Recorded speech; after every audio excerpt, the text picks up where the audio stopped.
اگلی آیت سورہ لیل کی ہے، بڑی مختصر سا حصہ اس کا لیا ہے، انا علینا للہدیٰ۔ اللہ تعالیٰ فرماتا ہے کہ ہدایت دینا ہمارا کام ہے، ہم لوگوں کو بتائیں گے کون سا صحیح رستہ ہے اور اللہ تعالیٰ کے توسط سے وہ ہدایت پائیں گے۔ جہاں تک اللہ تعالیٰ کے نبی کا کام ہے، جس کی طرف سب سے پہلے یہ جبر و اکراہ کا مضمون منسوب کیا جاتا ہے غلطی سے، کہ گویا نعوذ باللہ رسول پاک صلی اللہ علیہ وسلم نے لوگوں کو جبر کے ساتھ اسلام میں کی دعوت دی اور اسلام جبر کے ساتھ پھیلایا۔ آپ کا منصب کیا تھا اور آپ کو اللہ تعالیٰ نے کیا پیغام دے کر بھیجا؟ آپ کو اللہ تعالیٰ نے فرمایا یا ایھا الرسول بلغ ما انزل الیک من ربک، کیا ہمارے رسول جو پیغام ہم نے تجھے دیا ہے تو لوگوں تک پہنچا دے۔ گویا پیغام کا پہنچانا نبی کا کام ہے، اس پیغام کو جبراً اکراہاً لوگوں سے منوانا یہ اس کا کام نہیں۔ ایک دوسری آیت سورہ رعد کی ہے 41 نمبر کی، اس میں اللہ نے فرمایا فَإِنَّمَا عَلَيْكَ الْبَلَاغُ وَعَلَيْنَا الْحِسَابُ، کیا نبی تیرا کام یہ ہے کہ تو پیغام کو پہنچا دے، پھر ان لوگوں کا حساب لینا، اس پیغام کو مانتے ہیں یا رد کرتے ہیں، یہ ہمارے ذمہ ہے۔ اور ایک سورہ مائدہ کی آیت 100 نمبر کی ہے، اس میں اللہ تعالیٰ نے فرمایا مال الرسول الا البلاغ، کہ رسول کا کام اس سے علاوہ اور کچھ نہیں کہ وہ پیغام کو کھول کھول کر بیان کر دے۔ اور رسول اکرم صلی اللہ علیہ وسلم کی ساری زندگی ہمارے سامنے ایک کھلا نمونہ ہے کہ آپ نے اپنی زندگی کی ابتدا سے لے کر انتہا تک ہر مرحلے پر، ہر جگہ پر، ہر موقع پر اس پیغام کو خوب کھل کر دنیا کے سامنے بیان کیا۔ اس کی ایک بہت شاندار مثال ہے حجۃ الوداع کی، آخری حج کے موقع پر جب آپ نے خطبہ ارشاد فرمایا تو اس میں آپ نے اسی آیت کریمہ کے تناظر میں یہ فرمایا، لوگوں سے مخاطب کرتے ہوئے اپنے صحابہ کو کہ الا حل بلغت،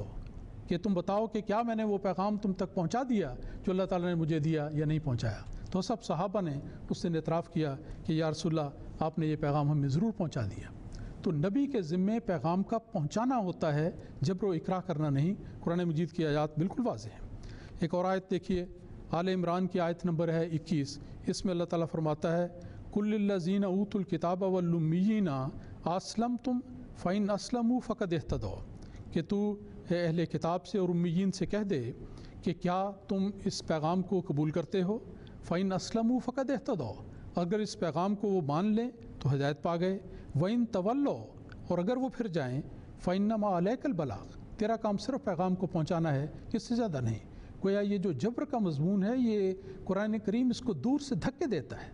ایسا مضمون ہے جس کو قرآن کریم ہرگز نہ پیش کرتا ہے، نہ تسلیم کرتا ہے، نہ اس کی اجازت دیتا ہے۔ اور عدم اکراہ کی اگر مثال دیکھنی ہو تو رسول اکرم صلی اللہ علیہ وسلم کی زندگی میں ایک تو یہ بڑی واضح بات نظر آتی ہے کہ نبی اکرم صلی اللہ علیہ وسلم نے جہاں اپنے دل کی گہرائی سے انتہائی محبت کے ساتھ، زور کے ساتھ، تکرار کے ساتھ پیغام حق پہنچایا، لیکن ساری زندگی کسی ایک شخص کو بھی جبر و اکراہ کے نتیجے میں اسلام میں داخل نہیں کیا۔ تو یہ ایک ایسی مثال ہے، ایک ایسی دلیل ہے جس کا کوئی رد پیش نہیں کیا جا سکتا۔ ساری زندگی 63 سالہ زندگی اسی طرح ہے جس طرح ایک کھلی کتاب ہے، کوئی ایک مثال نظر نہیں آتی کہ رسول اکرم صلی اللہ علیہ وسلم نے کسی کو جبر کے ساتھ اسلام میں داخل کیا۔ اس کی ایک اور مثال دیکھ لیں کہ آپ کی زندگی میں جب اللہ تعالیٰ نے اپنے وعدوں کے مطابق آپ کو فتح مکہ کی نہ صرف بشارت دی بلکہ اس کا موقع آ گیا، آپ نے فتح مکہ کیا اور ایک فاتح کے طور پر امن و امان کے ساتھ بغیر کسی خون ریزی کے آپ مکے میں داخل ہوئے، تو اس وقت آپ کے سامنے وہ سارے لوگ کھڑے تھے مجرموں کی طرح جنہوں نے آپ پر انتہائی ظلم کیے، اور اس وقت مجرم کی حالت میں تھے، ان کو دبایا بھی جا سکتا تھا، ان کو سزا بھی دی جا سکتی تھی، اور ان کو جیسا یہ لوگ کہتے ہیں کہ وہ موقع تھا کہ ان پر جبر و اکراہ کیا جاتا، ان کو مجبور کیا جاتا کہ آج اگر تم نے اپنی جان بچانی ہے تو تم اسلام قبول کر لو، اگر اسلام نہیں قبول کرو گے تو پھر تمہاری گردنیں اڑا دی جائیں گی۔ لیکن دیکھیں کہ حضرت محمد مصطفیٰ صلی اللہ علیہ وسلم جو رحمۃ للعالمین تھے، ان کو اللہ تعالیٰ نے کیسا اعلیٰ نمونہ آپ کے ذریعے سے ظاہر فرمایا جو ہمیشہ دنیا میں یادگار رہے گا۔ آپ نے سارے لوگوں کو، کسی ایک اس ملزم کو اور مجرم کو اور آپ کے جانی دشمنوں کو، کسی ایک کو بھی اسلام لانے پر مجبور نہیں کیا،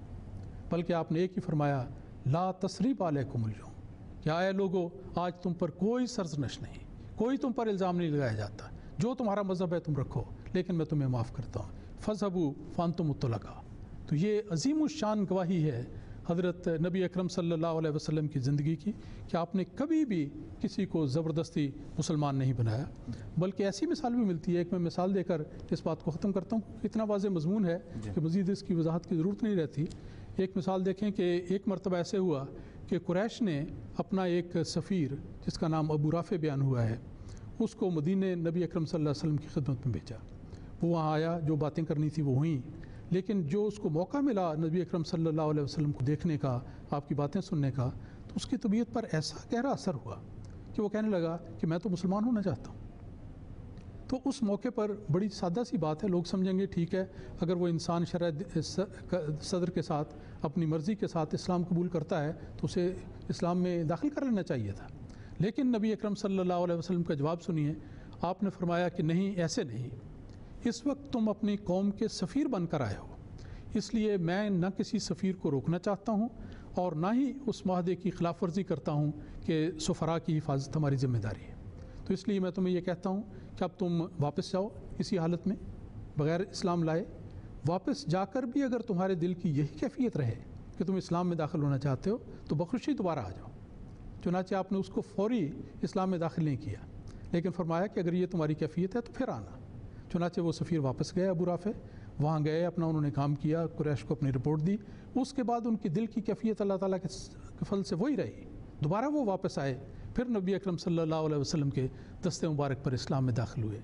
تو یہ وہ چند ایک باتیں ہیں جو بنیادی ہیں اس سوال کے جواب میں، اور قطعاً اس میں کوئی بھی صداقت نہیں، کوئی بھی دلیل نہیں، کوئی واقعاتی، نہ کوئی قرآن مجید کی آیات کی، نہ رسول پاک صلی اللہ علیہ وسلم کی سیرت کے حوالے سے. اسلام ہرگز جبر و اکراہ کا مذہب نہیں، بلکہ کلیتاً ایک امن کا پیغام ہے، اور لوگوں کو کھلی دعوت دی گئی کہ یہ امن کا پیغام ہے، تم اسے قبول کرتے ہو تو اللہ تعالیٰ کے حضور قبول کیے جاؤ گے، اگر تم انکار کرتے ہو تو تم اس سے انکار کے ذمہ دار ہو. اسلام ہرگز جبر کا مذہب نہیں. جی بہت بہت شکریہ، جزاک